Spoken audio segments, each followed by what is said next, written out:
Good afternoon, and welcome to Trading Card Therapy, episode number 15. Happy Thanksgiving to you and everyone out there who is watching and is in the hobby community. So this week, we're going to talk about a couple topics having to do with intent. The first place I'm going to start is with a recent post I made on my very own personal IG account, Leighton_Sheldon. You can follow me there. It was reposted to the Trading Card Therapy account on IG. And it had to do with, I'm not a hoarder, but I have 4 Joe Namath rookie cards. And so the first card you can see right here is a PSA 5.5 that's dead nut centered that I picked up recently at the Shriners Baseball Card Convention in Wilmington, Massachusetts. The main reason I bought this card is because it has incredible eye appeal for the grade, as it's dead nut centered. It really does look like a 6 or even a little bit higher, with very, very minor corner wear. Great contrast, fantastic color, and the price was fair. It wasn't cheap, but fair. And so thank you to the gentleman who sold it to me. And what that did is it kicked off all the wheels in motion for my other 3 Joe Namath rookies, which I want to talk about today, and my intent and strategy behind them.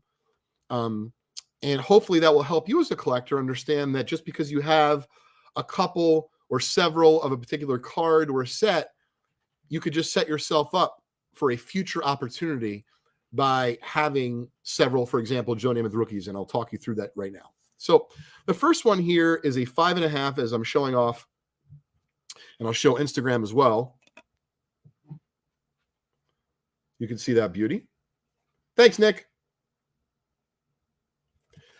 So the reason I bought it, as I just mentioned, was because it really hit me, and it had, great eye appeal for the grade, fair enough price, and I figured for me that was going to be the card that I was going to have in my collection as my Namath rookie.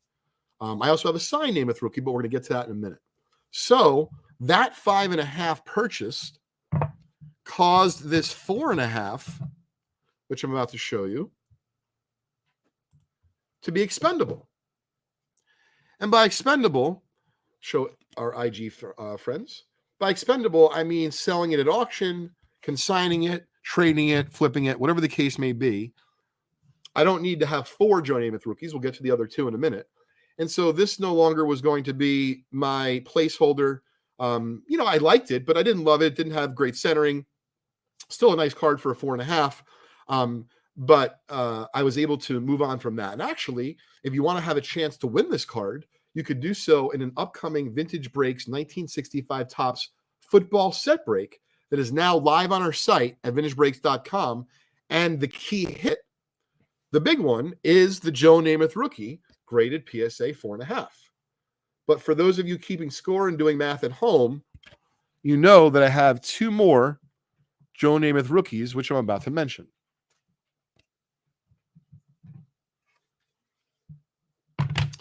The next one was a card I bought in a fresh collection some time ago, and it's bewildered me as to what to do with it. And the reason being is it's a gorgeous card, but it got graded PSA 6 MK. And the MK, for those at home who can see, there's a little bit of a blue streak under the O, R, and K in New York. You can see it right there. But the card actually presents almost as a near mint card, or even a little bit nicer. And so with this card getting the MK designation, I didn't know exactly how I should handle it. I might just get it signed, which is why I've been hanging on to it. So I'm either going to get it signed by Joe Namath, or I might try to regrade it and see if PSA or maybe an FGC will ignore this, what appears to be substantial print line in blue under the O, R, and K in New York. And if I get this signed, I would then sell my other, which I don't have here, my other Joe Namath rookie that is currently signed. And lastly, I have a lower grade Joe Namath Rookie and a 1.5. But as you can see, it still has pretty good eye appeal. I haven't got around to doing anything with this yet because I thought I was going to get it signed, and I saw the prices that Namath's fees have increased to. And so because they've increased so much, I'm only going to get likely the nicer 6MK signed. So here's the PSA 1.5. So if I don't get this Joe Namath Rookie signed, I will simply sell it. So no, I do not need 4 Joe Namath Rookies at once. But you can see by having the 4.5 and knowing the market, it allowed me to pull the trigger for this beauty, the 5.5, at the Shriners Auditorium recently. Made the 4.5 expendable. This I'm still going to get autographed, and if I do, I'll get rid of my signed one. And then this 1.5, which I was going to get signed when I originally bought it, because the market's trended up, I'll likely just flip this out and take that profit and count it towards the 5.5, which wasn't cheap. So they're not always as fun and as valuable as the Joe Namath Rookies. And I wanted to tell a little bit of a story. Growing up, I had speculated on 1991 Upper Deck Bernie Williams rookies. And when I just speculated, I think I bought an 800 count box for, a penny and a half, 3 cents each. And I was at the Freehold Raceway Mall. So I grew up in Manalapan, New Jersey, generally, even though I was born in Brooklyn, New York. And I would piece them out. I remember $1 each. If he would get hot, $1.25, $1.50. And man, I was proud of myself. I'm sitting selling, a few at a time. Someone would come up and want to buy one for maybe each of their kids. And I'm feeling really good because I'm making a very good percentage, in terms of percentage. I don't know. You're making 33 times on your money or 40 times on your money. So what is that? 4,000% or something insane. And I'm doing this for probably a couple of shows. In general, when I would come home from these conventions, my dad would drop me off and pick me up. I didn't have a driver's license at that point. He would ask me how I did, and I would generally just tell him how much I sold, not so much how much the things cost or, how much lunch I spent on lunch or whatever the case may be. And I was very proud of coming home and letting him know, in particular, on the Bernie Williams cards, I was making an incredible percentage. And my dad is really good at math. Here's this. And I don't tell him the money at first. I say, Dad, I hit it really big. I'm very excited about my 1991 Upper Deck Bernie Williams. By the way, not his rookie card. His rookie card is actually 1990. But nonetheless, I'm selling them. I'm feeling good. And maybe there's a weekend where I sell several dozen of them. And my dad asked me a little bit more detail about the show. So I explained to him the Bernie Williams and the fantastic return on, if you will, my investment or whatever you wanted to call it back then.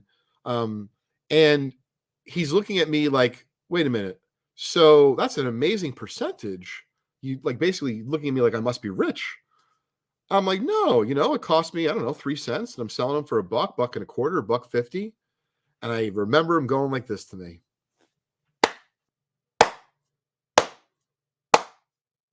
Like the slow clap.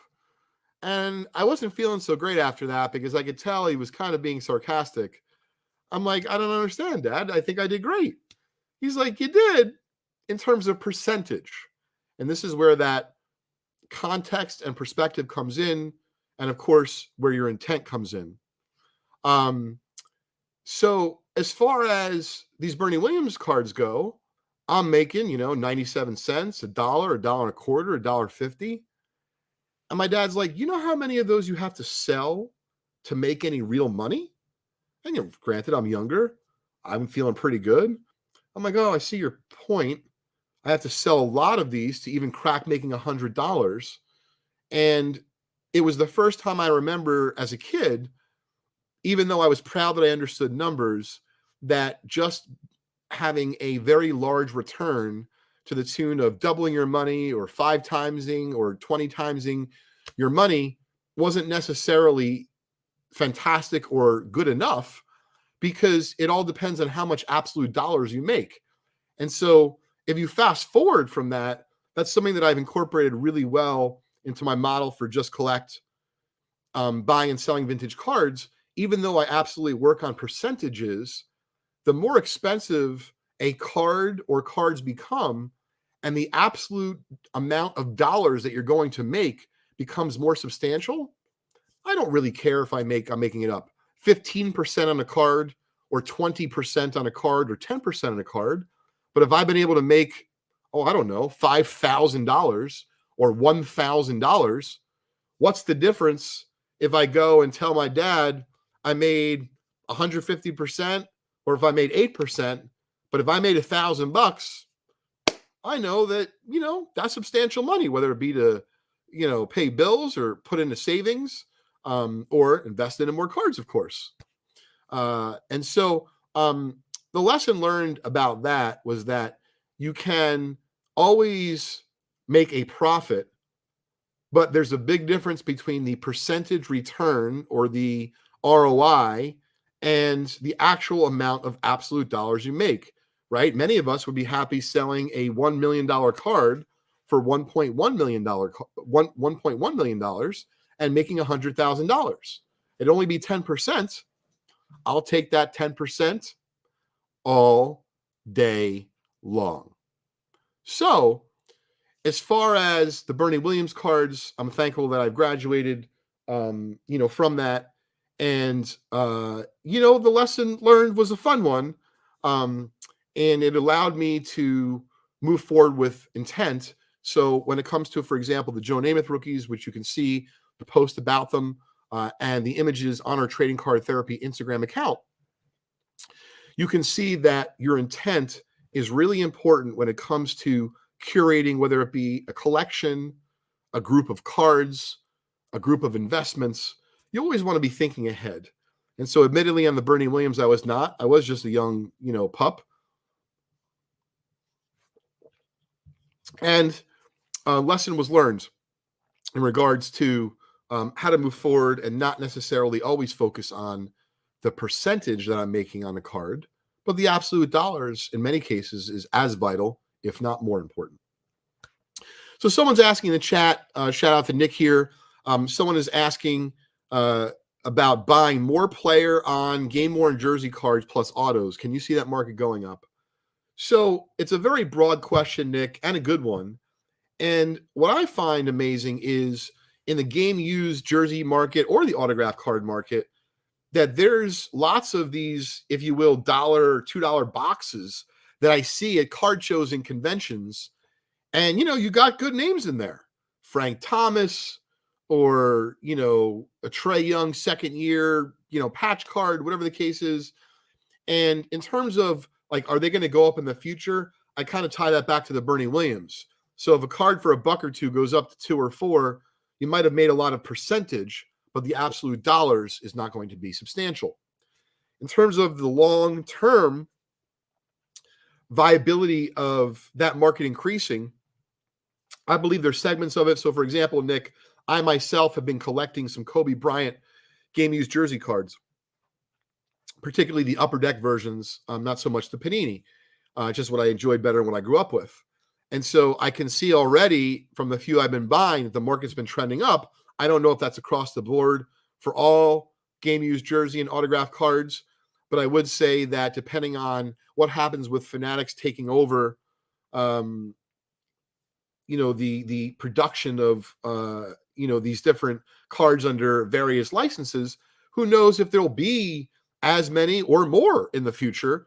And to be fair, right, how many Jackie Robinson jerseys or Mickey Mantle or Babe Ruth bats are there to go around for these card companies to cut up?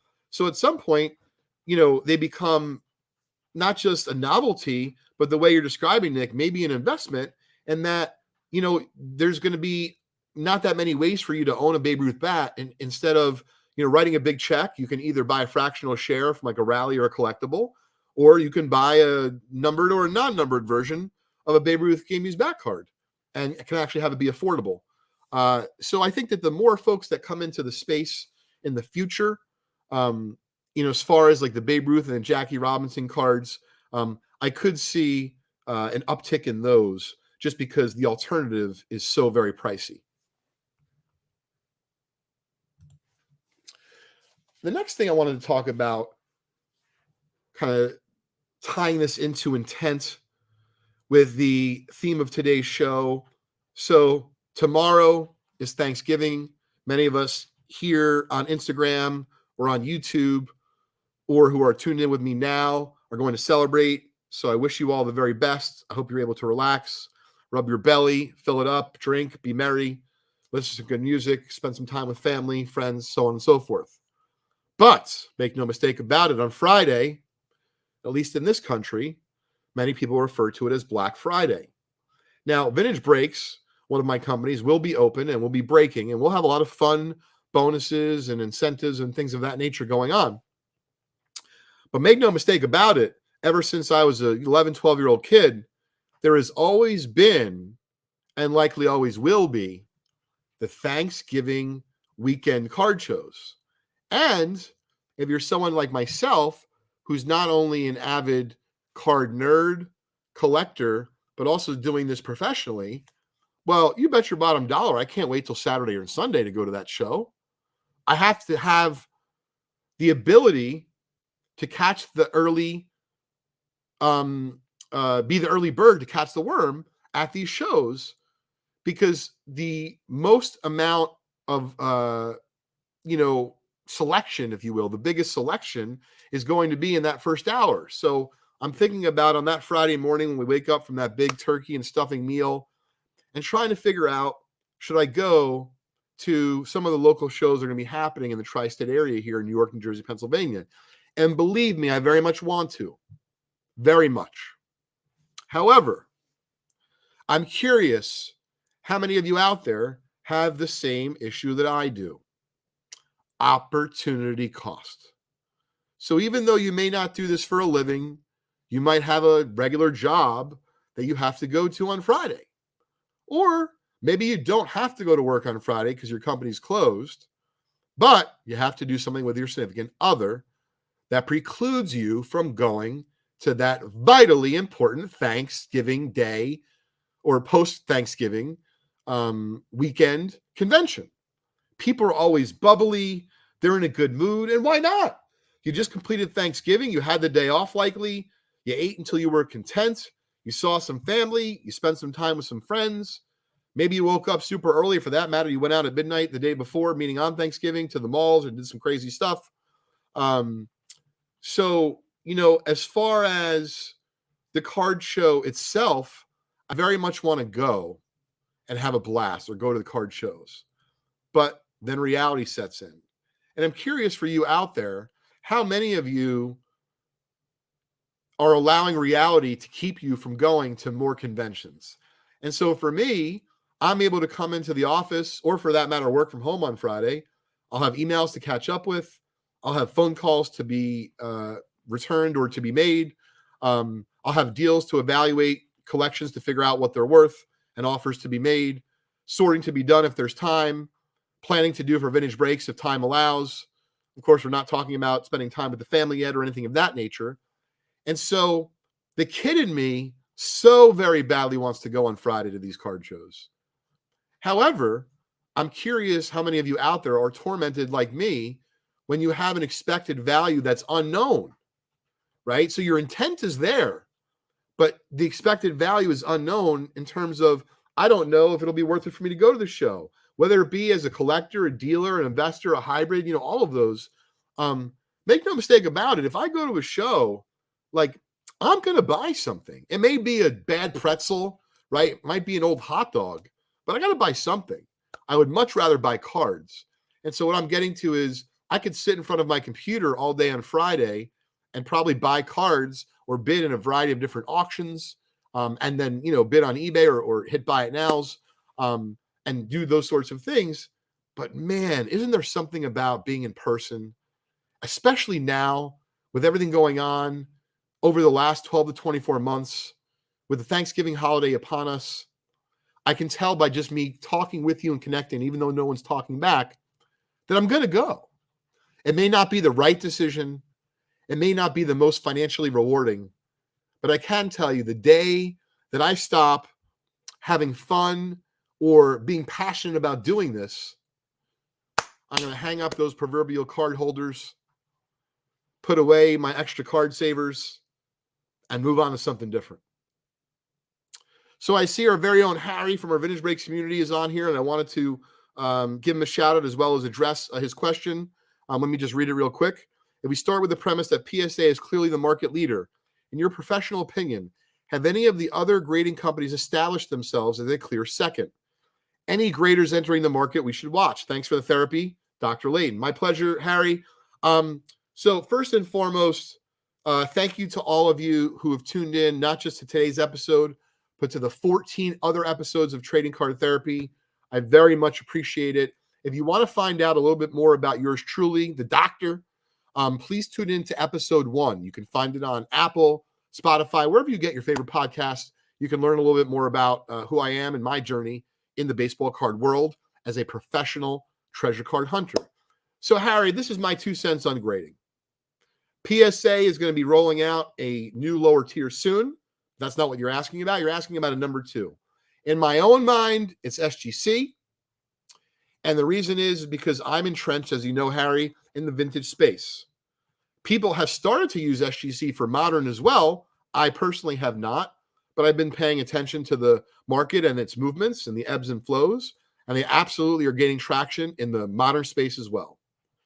Third, I would have said Beckett in the past, but I know they've had some issues in terms of getting cards out, price and turnaround and such.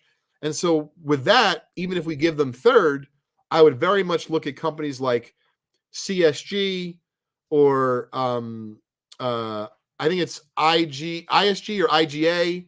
And I know there's HGA. And so, Harry, this is the way that I would look at some of the non-number one, not the market leader, even including SGC, which, by the way, all the companies I described have durable cases. And so here's the deal. If you're someone who doesn't really care about the resale value of your cards, either now or in the future, well, then to me, what are you waiting for? I would give SGC a whirl. I give CSG a whirl. I would give IGA or ISG a whirl. I would give HGA a whirl. Because if there's one particular holder that really grows on you, well, then forgetting about retail or return on investment, that's what I would do.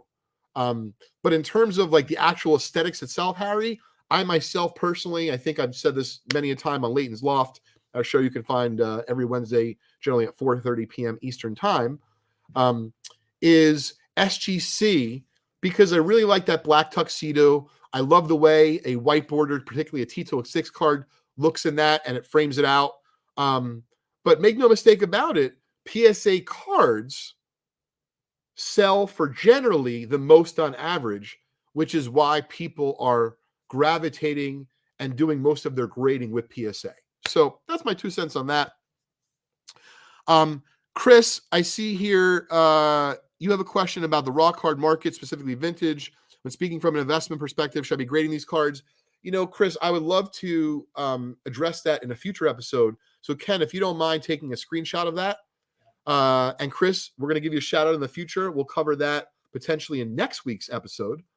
But with just a minute or two left, I wanted to make sure that I took the opportunity to give thanks to not only all of you who have tuned in to either today or the 14 other episodes of Trading Card Therapy, but to each and every one of you who have joined our Vintage Breaks community in the last several years, or who have bought or sold cards with me or someone from my staff at Just Collect, or any of the countless hundreds or thousands of people that I've met in the hobby the last several years at the National, at Bleecker trading events, through friends of friends. Special shout out to my friend Jason from Otia Sports, Ryan and Mark. I appreciate everyone's friendship, our relationships, the camaraderie. And second to last, I wanted to talk about my staff, everyone from J5 and Robert, who, by the way, have been with me for over 10 years each, to folks like Ken and Matt, who joined me or joined us and our firm, in some cases just for a few months or under a year ago. And then lastly, a special shout out to my lovely wife, Julie, and of course, my adorable son, Crosby. I want to give thanks for both of them, specifically my wife, Julie, and her putting up with me constantly having to thin the hoard or being a professional baseball card treasure hunter, and all the dangers that come with that. But seriously, love you, Julie. Thanks to everyone who've tuned in today, and very much looking forward to future episodes of Trading Card Therapy. Thanks, everybody. Happy Thanksgiving.